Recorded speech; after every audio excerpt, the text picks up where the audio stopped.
Okay, so, uh, hey, you guys, it's CJ. This is just an observation. Our businesses were already fragile pre-COVID, right? And now it's even worse. And I just wanted to share something with you guys that I had to share with one of my clients who owns a restaurant. And they're basically on their last leg as far as financing is concerned, and with no real relief in sight, right? They have to try to figure out how to keep this business going, especially when you're in a rural area. It can be even more difficult than in urban areas, believe it or not, because you don't have the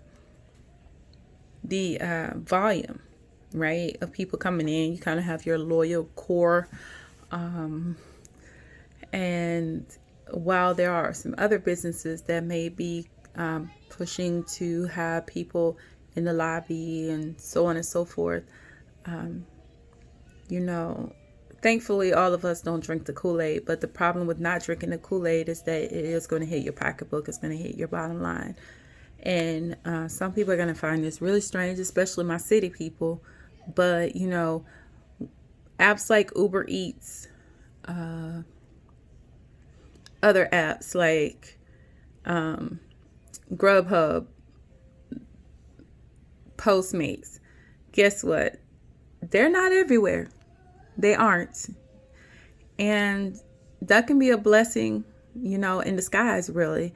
The information that we came up with to help this particular client may seem like a no-brainer to you guys, but it can be really difficult, especially when some of our business owners are maybe, we don't want to generalize, right?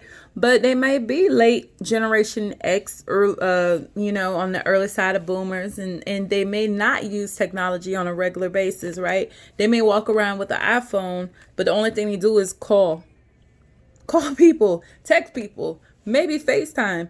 They don't use all the functionality. So we have to take that into consideration when we have clients and we're talking about how to help them progress and grow.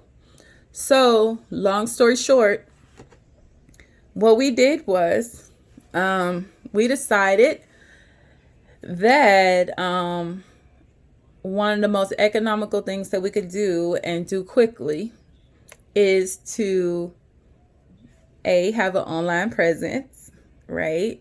Some of you guys are going to be laughing right now, but it's not funny. It's not funny. They've never needed to be online before.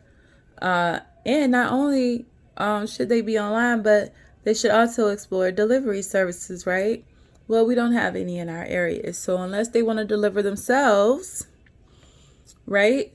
That's it. How are they going to actually get the food to people? So this particular client has a son who is in college and has friends, and they were kind of privy to the conversation.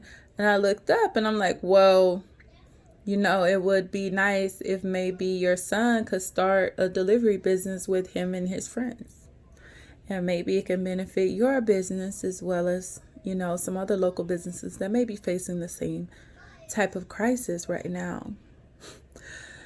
You guys, so the one client that started out as a basically a R&D marketing, hey, can you please help me type of situation, ended up expanding to, okay, now I'm helping his son and his friends start a LLC and start providing delivery services for these local businesses.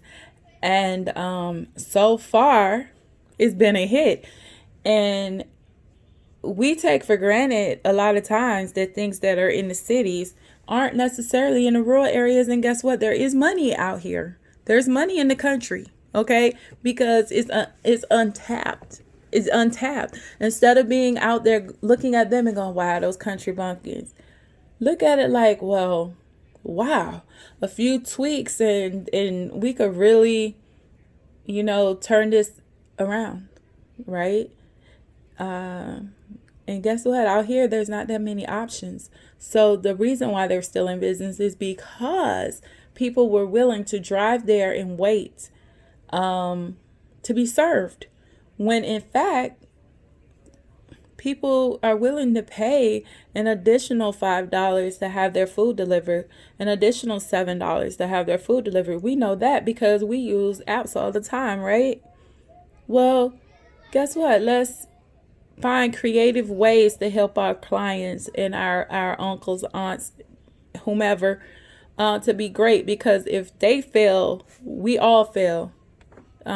There is no Black Wall Street. There is no circulating money in the Black community because there's no Black businesses to support the Black community. So here lies a problem. So if we see a problem, instead of just focusing on the fact that this is a problem and maybe this is something systemic, or how